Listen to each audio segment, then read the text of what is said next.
You ever have a few games you love but nobody ever seems to talk about? Today I'm sharing my top most favorite games that hardly anyone mentions. These are games that really stuck with me even though they never got big hype. If you're looking for something different or overlooked, this list is for you. Binary Domain. Now, this is the kind of game that makes you sit back and go like, yo, why did nobody talk about this, like, ever? It dropped back in 2012, got barely any hype, and then just kind of disappeared. But if you actually played it, you know this thing ruled. Straight up slept on. One of the best third-person shooters from that era, no doubt. So picture this. It's the future. Tokyo's all shiny and high-tech, and robots are doing most of the work. Cool, right? Until some of these bots start thinking they're human, like legit walking around with skin and memories and emotions, and they don't even know they're machines. That's where it gets creepy. You're part of this international squad sent in to investigate all that shady business, and yeah, from there, things go way off the rails.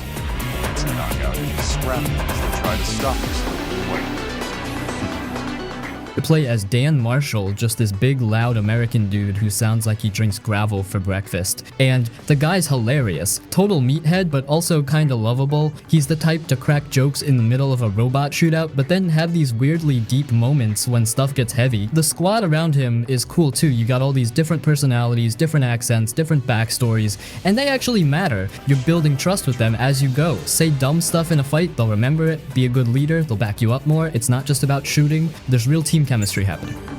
We'll be counting on you. Believe it or not, I do have some faith. Speaking of shooting, combat in this game is tight. The robots don't just fall over. You blast off their arms, their legs, their heads, and they keep coming at you, crawling, limping, falling apart piece by piece. It's super satisfying, and the sound design makes every shot feel chunky. You're in cover, popping heads, unloading into swarms of metal, and it just feels good. And the bosses, oh man, there's some crazy huge robot fights in here. You know, one minute you're clearing a hallway, next minute you're fighting a giant spider tank on a highway. It's nuts. The vibe is very Terminator meets Metal Gear with a bit of Mass Effect squad banter thrown in. There's even some branching choices and different endings depending on how you treated your team. The game cares if you were a jerk or not, and that adds so much personality. And yeah, some of it's a little cheesy, some of the dialogue is super early 2010s, but it works. It's got charm. Like, you can tell they went for something cool and gave it heart.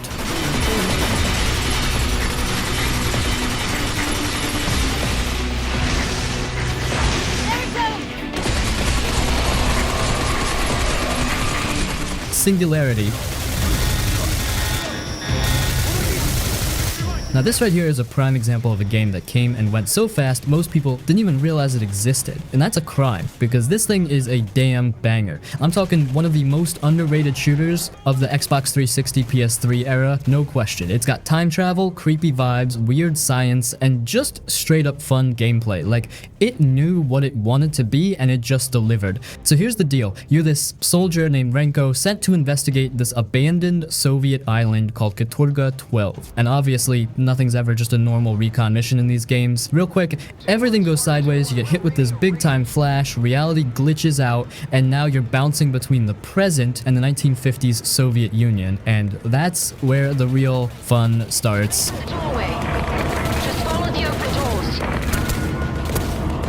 They give you this thing called the TMD, the Time Manipulation Device, and this is where the game goes from good to sick. You can age enemies into dust. You can rewind broken stairs back into working ones. You can freeze time bubbles, explode stuff, slow bullets, even bring certain things back to life. It's like they looked at Half-Life, BioShock, and a bit of Time Splitters, mashed it all together and said, let's go nuts. Combat feels chunky and satisfying. You've got your classic guns, shotguns, rifles, sniper, all the usual suspects, but once you mix in the TMD powers, it gets wild. You're throwing enemies into stasis, then blasting them mid-air, or you're aging a crate into dust, walking through, then bringing it back to block bullets. The fights aren't just run and gun, they're playgrounds for time-bending chaoses.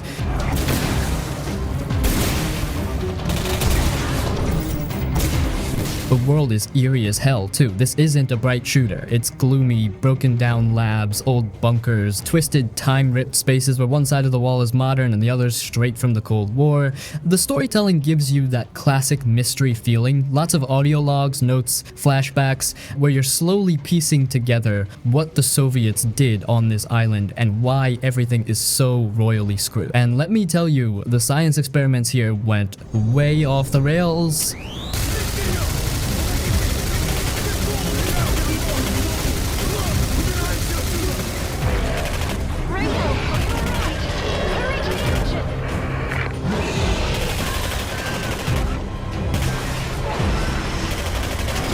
Enslaved, Odyssey to the West.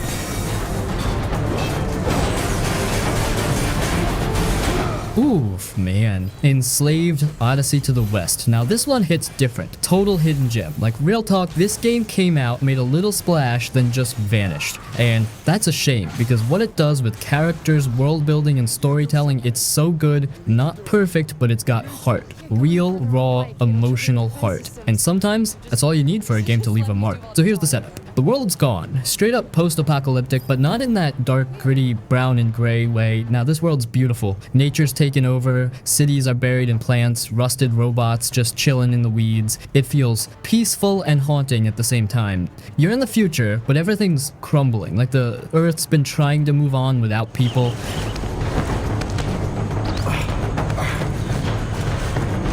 You play as this big dude named Monkey, yeah, like the actual name is Monkey, and you start off as a prisoner on this flying slave ship. Then you escape, crash into a ruined city, and wake up with a mind control headband strapped on your head. Nice, right? And the one who put it there is this girl named Trip, a tech-savvy survivor who just wants to get home. She basically tells you, help me or die, and boom, you're stuck. That's where the whole game begins. But this isn't just another escort mission, this is a full-on bonding journey. The whole thing is built around you and Trip learning to trust each other. At first, you're pissed, she's scared, you don't even want to help, but as the game goes on and you go through all this crazy stuff together, robot ambushes, old war zones, huge mechs stomping through the ruins, the relationship starts to shift. And it's done so naturally. The voice acting, the body language, the little moments between levels, it's all just real, no cheesy lines, no fake drama, just two broken people trying to survive.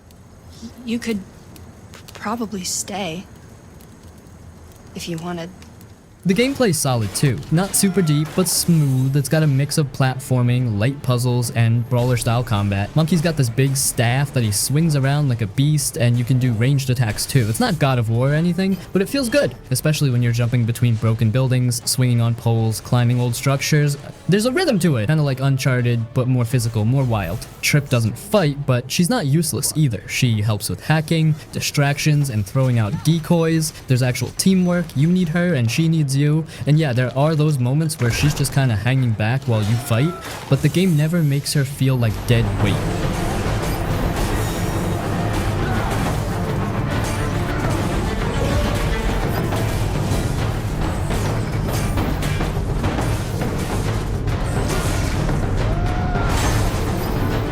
Quantum Break.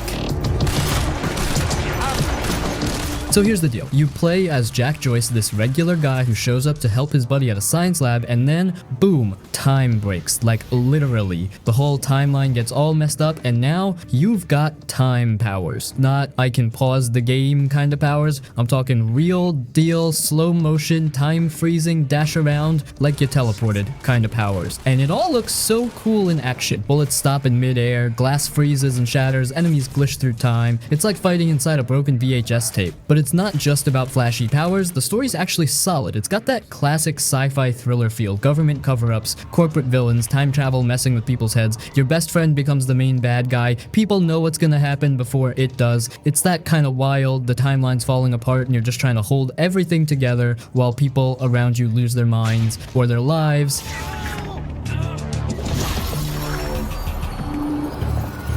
Now here's the wild part. Every few chapters, the game stops and plays a full-blown live-action TV episode. Like 20-25 minutes long, real actors, full scenes, full drama. It shows the other side of the story, like what the villains are doing while you're off saving the world. It sounds weird, but it works. It actually makes the story feel bigger, and since your choices in the game affect what happens in those episodes, it's all connected. You do something as Jack, and the show reflects that. It's risky, but honestly it makes the whole experience feel like nothing else. Combat-wise, it's slick. You're not just hiding behind cover, you're dashing, freezing enemies in time bubbles, throwing out time blasts, and just wrecking people in the most stylish way possible. Once you get the rhythm down, you feel like a superhero stuck inside a broken clock. It's fast, chaotic, and honestly super fun. Quantum Break didn't just want to be a game, it wanted to be a full experience. A show, a story, an action ride, and even though it came and went pretty quietly, it's one of those games you finish and go, damn, that was cool, like actually cool. You feel like you were part of something bigger.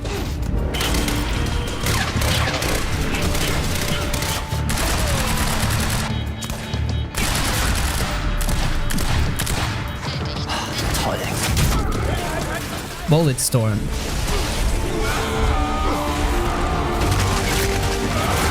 Like if someone handed you a shotgun, a leash made of lightning, and said go nuts, that's basically the vibe of this entire game. And look, it's dumb, but it's smart about being dumb, and that's what makes it such a damn good time. He plays this dude named Grayson Hunt, and he's basically a walking middle finger with a gun. He drinks too much, swears like a sailor, and shoots anything that moves, but under all that rough meathead energy, he's actually got a solid backstory. He used to be part of this elite Black Ops squad until he found out he was being used to kill innocent people. So he flipped out, went rogue, and now he's flying through space like a wanted man with a grudge. Game kicks off when he crashes his ship onto this wild, messed up planet full of mutants, killer plants, and angry dudes with machetes. From there, it's just non-stop insanity. Every 5 minutes, something explodes, collapses, or tries to eat you. There's no downtime, no boring fetch quests. It's go, go, go from start to finish. Now, the real sauce here is the skill shot system. This ain't your average shooter where you just pop headshots and call it a day. Bulletstorm rewards you for killing with style. Kick a guy into a cactus, leash an enemy into the air and shotgun him in slow motion, slide kick someone off a cliff, blow up a bunch of dudes with one charged shot. The more creative you get, the more points you earn, and those points are how you upgrade your weapons and power. It turns every fight into a game inside the game, like how can I murder this guy in the most ridiculous way possible?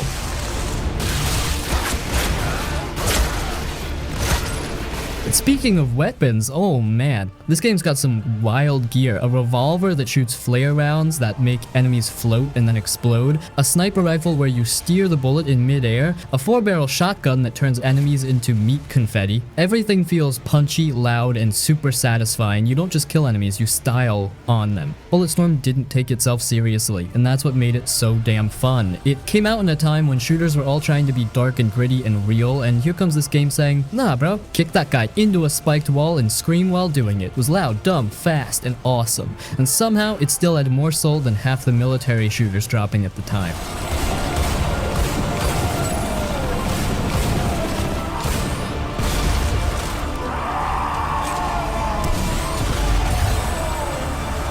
Alice, Madness Returns. So you play as Alice, yeah, that Alice, but this time she's not a little girl chasing butterflies. She's older, broken, and dealing with some real trauma. Her whole family died in a fire, and she's been in and out of asylums ever since. Her grip on reality is barely hanging on, and the only place she can really escape to is her own mind, a version of Wonderland that's completely messed up and falling apart. And that's what makes this game hit so hard. You're not just running around a fantasy world, you're crawling through someone's mental scars. The art style, just wow. Every level looks like a painting, but one painted by someone with nightmares for dreams. One moment you're in a ruined dollhouse full of cracked faces and creepy music boxes, and the next, you're floating through an underwater town that looks like it's built from old teacups and rust. It's all twisted and surreal, but somehow also weirdly beautiful. Like, yeah, it's scary and sad, but you don't want to look away.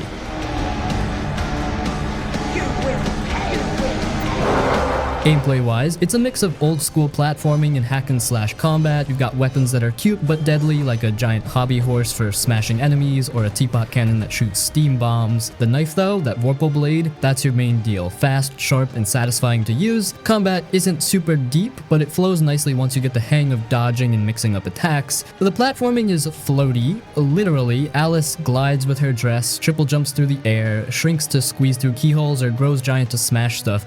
It's got that dream logic where nothing has to make sense, and that's kind of what makes it fun. The game constantly throws new ideas and wild environments at you, so you're always seeing something fresh. But under all the style and cool combat, there's a heavy story going on. Alice is trying to piece together the truth about her past, what really happened to her family, what's real and what's just her mind lying to her. It gets dark, real dark, but it handles the trauma in a way that feels honest. Not edgelord dark, but genuinely emotional and sad. You feel for her. Every area you go through reflects her mental state. The broken dolls, the twisted Queen of Hearts, even the enemies, they all mean something.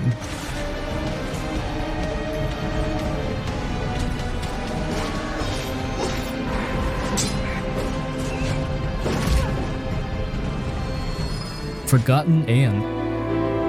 Be on your guard, man. Forgotten Anne is one of those games that a lot of people missed, but it's actually really special. You play as a girl named Anne who lives in a strange world called the Forgotten Lands. This place is where all the stuff we forget in real life ends up. Things like socks, toys, old lamps, broken tools, anything that gets lost or thrown away. In this world, those things come to life. They walk, talk, and act like people. They're called Forgotlings. Anne is the only human here, along with this guy named Bamku, who acts like the boss of everything. Anne works for him. She follows his rules and helps keep order in the Forgotten Lands. She's like a guard, a helper, and a fixer all in one. But soon, some Forgotlings start to fight back. They don't want to be ruled anymore.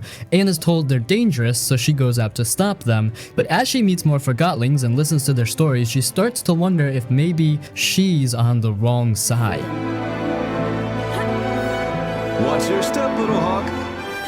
The game is not about fighting or action, it's more about walking, jumping, solving light puzzles, and talking to people. You use a special tool called the Arca, which helps move energy around. You'll use it to open doors, fix machines, or power stuff, but it can also take the life out of Forgotlings. You get to choose what to do. You can be kind or you can be strict. The game changes based on how you act. The art in this game is beautiful. It looks like a hand-drawn cartoon movie. Every place feels different. Some areas are warm and cozy, others feel sad or dark. The Forgotlings all look unique too. Some are funny, some are nervous, some are angry, but they all feel like real characters with their own lives. We belong in the real world with the humans. I'm afraid you're the one running out of options, little hawk. Stop! The enforcer orders you to stop! Outland. One of the coolest 2D action games that nobody ever really talks about, and honestly that's a shame. This game is smooth, stylish, and super fun once you get into it. It looks simple on the surface, but the way it plays is super clean and just feels good in your hands. If you like platformers with good combat and a nice flow, this one hits hard. Though in Outland you play as this nameless warrior dude who gets visions from another life. Turns out you're the reborn spirit of some ancient hero, and your job now is to stop two giant beings, the Sisters of Chaos, from destroying the world. Sounds crazy, but the story isn't really the main focus. It's there to give the game some flavor, and that's enough. The real focus is on the gameplay.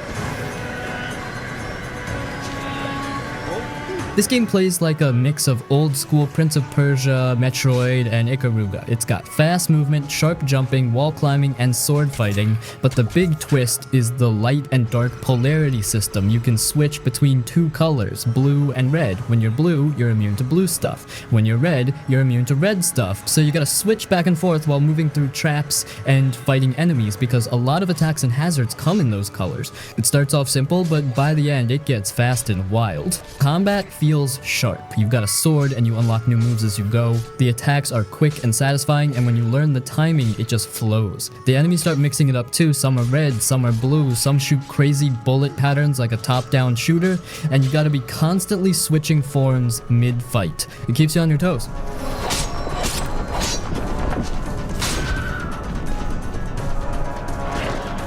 The bosses are huge, real flashy stuff, giant monsters that fill the screen, and each one has its own pattern and puzzle to figure out. You can't just mash your way through, you gotta learn the color switching, watch the screen, move smart, strike when it's safe. It's super satisfying when you pull it off without getting hit.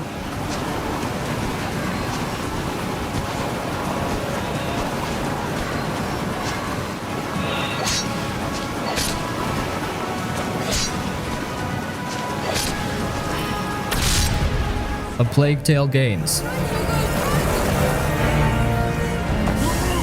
Now let's talk about the A Plague Tale games, both Innocence and Requiem. And yeah, I know a bunch of you who watch my videos probably already know these games, you've heard me mention them or maybe played them yourselves. But I'm still putting them here, because these games deserve the same level of love and respect as stuff like The Last of Us. I'm dead serious. They hit just as hard and more people need to see that. So the first game, A Plague Tale Innocence, starts with this girl named Amicia. She's a teenager from a rich family in France during the Black Plague. Her little brother Hugo is sick with something weird, and right when things start getting bad, soldiers from the Inquisition come in and burn everything down. From there, it turns into a survival story. You and your brother are on the run through ruined towns, forests, catacombs, and plague-infested cities, all while these swarms of rats are tearing through everything like a horror movie. Calm down, Hugo. The light will protect us, alright? Alright. Well, what makes it special isn't just the setting, it's the relationship. Amicia and Hugo, man, the way they grow and change together, it's real. It feels like actual siblings trying to survive the worst days of their lives. Amicia starts out just trying to protect him, but over time they both become stronger, smarter, and way more hardened. The emotional weight hits hard. Gameplay is mostly stealth and puzzle solving. You're not some overpowered action hero, you're a teenage girl with a slingshot. You sneak past guards, distract them with rocks, and use light to keep the rats away, and those rats, holy hell. There's like thousands of them on screen at once, crawling over each other, busting through doors, eating people alive. It's creepy as hell and super impressive. The lighting system is key. You're always trying to stay in the light or use fire to clear paths. Alicia, you mustn't touch the walls. Then Requiem takes everything to the next level. Better graphics, bigger story, crazier locations, more gameplay variety. It just feels like a big step up.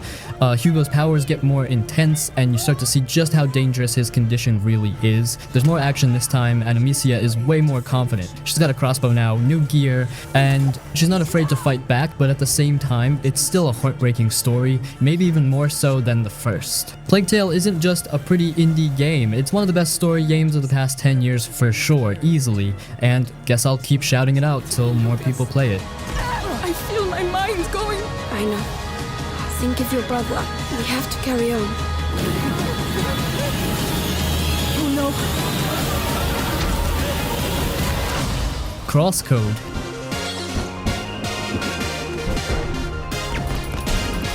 Let me just say, this one is fire. If you're into old school RPGs with fast action and big heart, this is straight up one of the best hidden gems out there. Yeah, it's pixel art, but don't let that fool you. This thing feels huge. It's packed with story, personality, cool combat, and some of the best pacing I've seen in an indie RPGs. So you play as this girl named Leia. She wakes up inside an MMO. Yeah, like a game inside a game, but there's a catch. She doesn't remember who she is, and she can't even talk. Like, literally. She's mute at the start, so you're dropped into this digital world where people are playing this big online RPG, and you're just trying to figure out who you are and why you're there. It's got mystery, it's got heart, and as you go, you start meeting all these fun, quirky characters that actually matter to the story.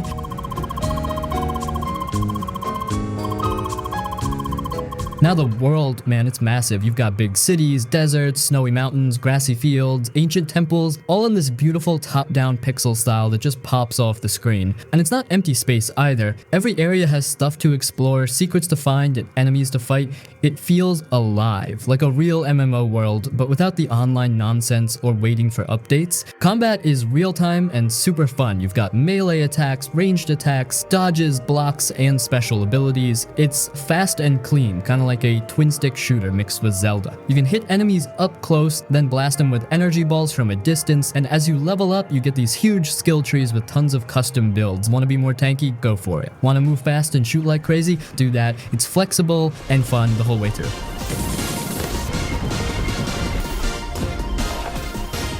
Now yeah, this game does have puzzles, like real puzzles, especially in dungeons. You're gonna be pushing blocks, bouncing shots off walls, timing switches, all that stuff, and some of them are tough, but they're fair, and when you figure them out, it feels awesome. Nothing feels cheap, just smart design.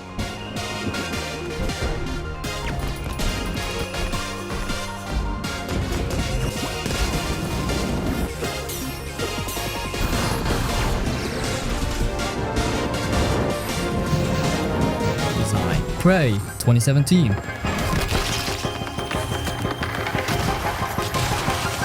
This isn't a fast action game, it's more about exploring, surviving, and making smart choices. The space station is big, full of rooms, secrets, and locked areas you can come back to later. You're always looking for keycards, tools, and little story clues like notes, emails, and voice logs. The story is slow, but it pulls you in. You're not just fighting aliens, you're learning what happened here and what kind of person you really are. The Typhon enemies are creepy, some of them can turn into chairs, mugs, or anything in the room. You never feel safe, you're always looking over your shoulder trying to spot what's real. That keeps the tension high. You can upgrade your skills however you want. You can focus on human tech skills like hacking, engineering, and health upgrades, or you can start unlocking alien powers. Stuff like mind control, lifting heavy objects, or turning into small items to get through tight spaces. The game lets you play your way, but the more alien powers you take, the more the station treats you like one of the Typhon. That adds a layer of risk to every choice.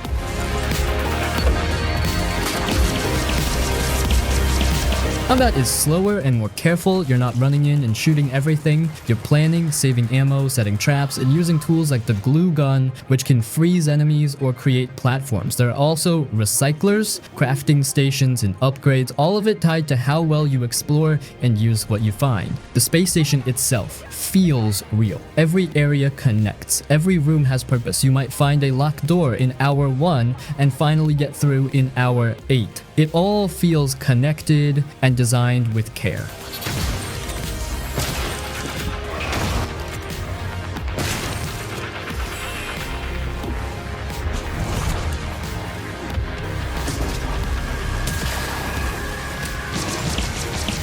Sleeping dogs.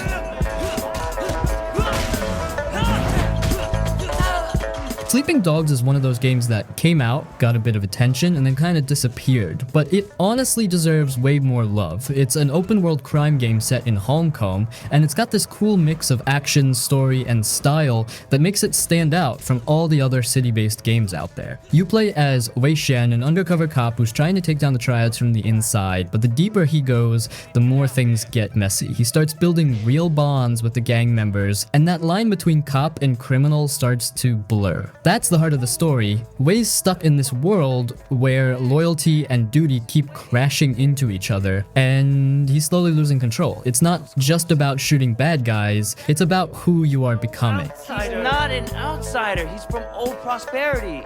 Like us. The city of Hong Kong feels alive. Neon lights everywhere, tight alleyways, busy markets, rainy streets. It's got this cool, gritty vibe that most games don't have. It's not trying to copy New York or LA, it's got its own flavor. You can ride motorcycles, drive sports cars, or just walk around and soak in the atmosphere. The map isn't huge, but it's packed with detail. Now the combat, this is where it really shines. It's not like GTA where you mostly just shoot. In Sleeping Dogs, the hand-to-hand fighting is front and center. It's smooth, fast, and feels super satisfying. You punch, counter, throw dudes into walls, fish tanks, fans, whatever's nearby. It's brutal in a fun way. There's gunplay too, but most of the time, you're throwing hands like you're in a martial arts movie. The story moves fast and has some really good moments. Some parts are dark, like full-on emotional gut punches. Other times, it's just cool action movie stuff. Big chases, explosions, undercover missions. There's also side stuff like racing, cockfighting, dating, karaoke, and helping random people in the street. It all adds to the vibe. Sleeping Dogs didn't get a sequel, which still sucks. It was planned but got canceled. That makes this game feel even more special. Like a one-shot story that went all in and nailed it. It's complete. It doesn't need anything extra.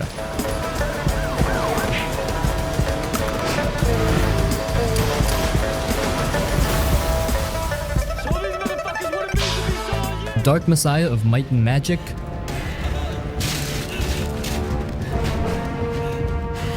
You play as Sareth, a warrior with magic blood or something, sent on a mission that slowly turns into this big dark fantasy mess full of demons, betrayal, and ancient power. But honestly, most people don't play this game for the plot. It's fine, it's there, it moves you from one cool area to the next. But the real magic isn't how it feels to fight. Combat in this game is just straight up fun. You've got swords, axes, bows, and magic, and every hit has weight. You can charge at enemies, kick them off ledges, smash them into walls, light them on fire, freeze them, decapitate them, knock them downstairs. It never gets old. There's physics everywhere, and the game wants you to mess with it. You see a spiked wall, you already know. Kick, done. It turns every room into a toy box of death.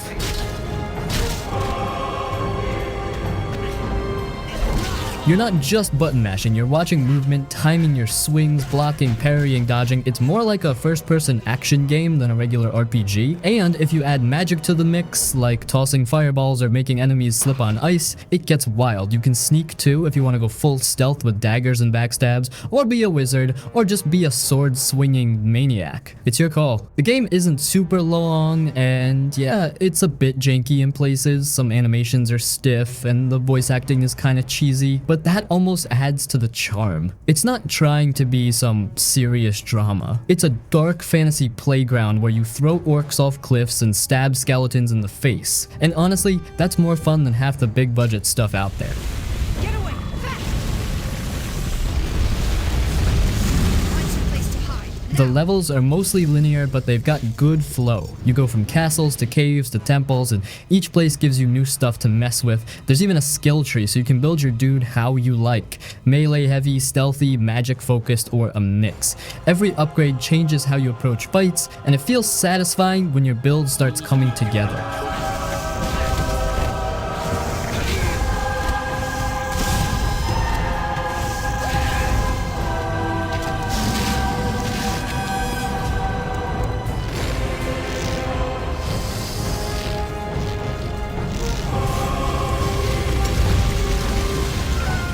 Ken Follett's The Pillars of the Earth. Jack, no! Listen, I really mean it when I say this is one of my absolute favorite games. I know the name might sound kind of slow or bookish to some folks, but hear me out. It's not boring, it's not some slow history lesson. It's actually one of the best medieval story games I've ever played, full stop. Yeah, it's based on a novel, a big one by Ken Follett, but they turned that story into a beautiful, emotional, fully voiced game that feels just like a high-end Telltale experience. Like, if you loved The Walking Dead, The Wolf Among Us, Life is Strange, all that choice-driven story stuff, this is right in that lane. It just happens to be set in the year 1100 in a world of monks, kings, war, and cathedrals. There's a breeze coming from the back. You don't play as just one person either. You switch between different characters with different lives. There's Tom, a builder trying to find work and take care of his family after tragedy hits. There's Philip, a humble monk trying to bring peace and order to a broken town. And later you play as Jack, a young outsider raised in the woods who's got a big heart and even bigger dream. Their stories slowly connect as they all get pulled into this huge tale about power, survival, and building something that lasts. Now yeah, it's slow paced, but in a good way. It takes its time with the world and characters, and that's why it works. Every choice feels like it matters, every scene builds on the last. There's betrayal, heartbreak, violence, hope, all of it. And because it's grounded in history, everything just feels real. Like you're living through a tough time in the Middle Ages, but through people who still feel human and relatable.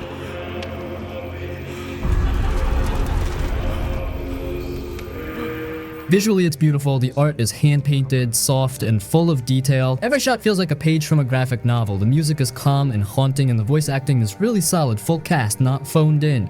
They really cared about making this feel like an emotional, high-quality experience. And again, this is not some dry history sim. This is a real, emotional, character-driven game. You'll get attached to people. You'll feel the weight of your choices. You'll want to see what happens next. That's why I love it so much. It has heart, it has soul, and it's different from most games out there. If you're into slow burn stories with depth, if you love stuff like Telltale's Walking Dead or story-heavy adventure games, The Pillars of the Earth deserves your time. It's quiet, powerful, and unforgettable.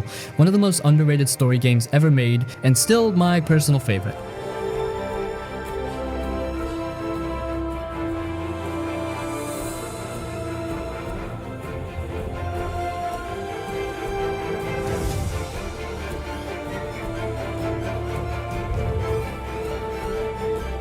Xenoclash.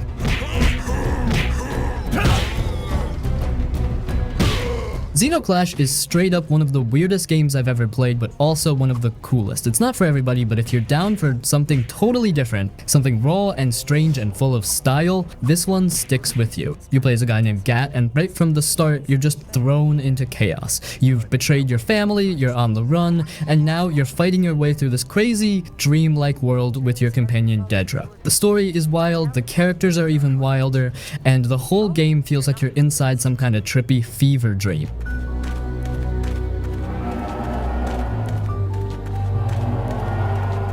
But what makes Xenoclash stand out isn't just the weird world, it's the combat. This is a first-person melee game, which you don't see much of, and it's not clunky either. It actually feels good. You're punching dudes in the face, dodging hits, countering, throwing elbows, grabbing weapons, and blasting fools up close. Every fight feels scrappy and personal. You feel every hit. It's not polished like modern games, but it's raw and satisfying in its own way.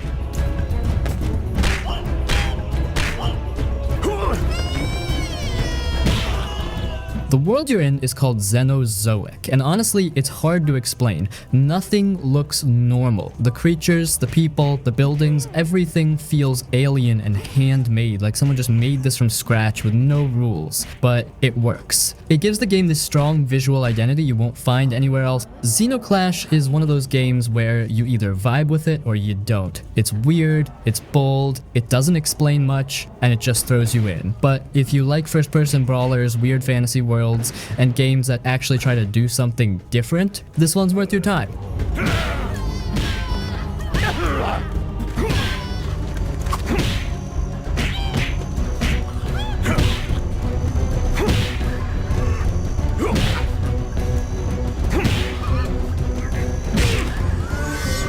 Shadows of the Damned.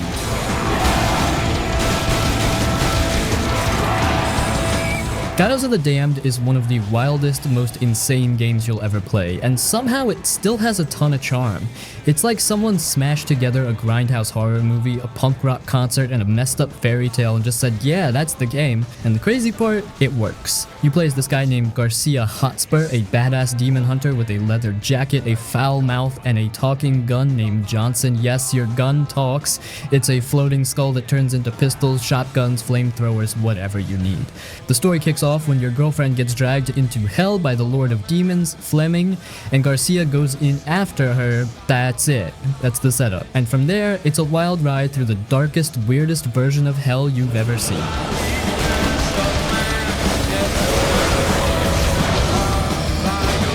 The game plays third-person shooting, kind of like Resident Evil 4, and that makes sense since some of the devs behind this also worked on it. So you've got tight shooting, limited ammo, and lots of creepy monster designs, but what makes it different is the style. Everything's loud, over the top, full of dark humor and weird jokes, and the whole game is just dripping with attitude. And it's not just edgy nonsense either, there's actual heart in here. Garcia clearly loves Paula, the girl he's chasing through hell. He's not doing it for some big reward or saving the world, he just wants her back. There are quiet moments, sad ones, and even some deep stuff hidden under all the jokes and demon blood. The game doesn't slow down often, but when it does, it hits a little harder than you'd expect.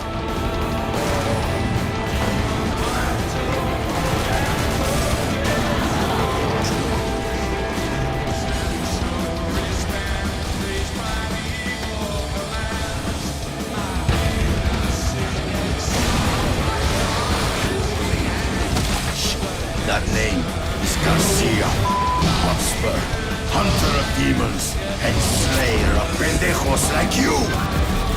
X-Men Origins Wolverine.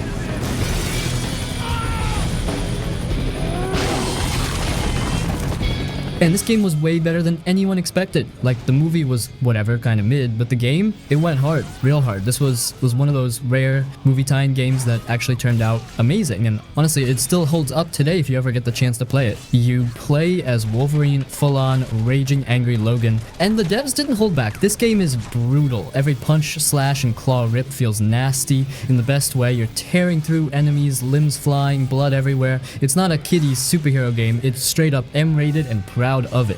You feel powerful from the start, and the game just keeps giving you new ways to destroy everything in your path.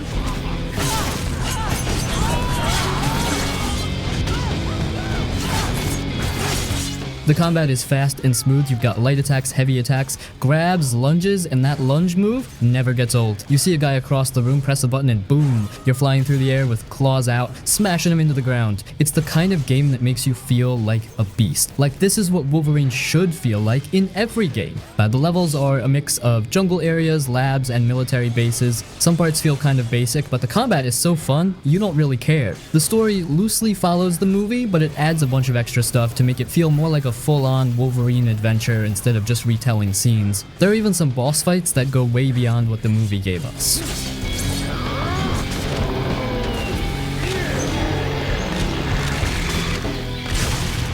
Sadly though, and this is the real shame, you can't buy it anymore. It got delisted from stores years ago because of licensing issues. No Steam, no console storefronts, nothing. You either gotta already own it or find an old disc somewhere. It sucks, because this game deserves to be preserved and played by more people. It's the kind of game that should be mentioned every time people talk about great superhero games.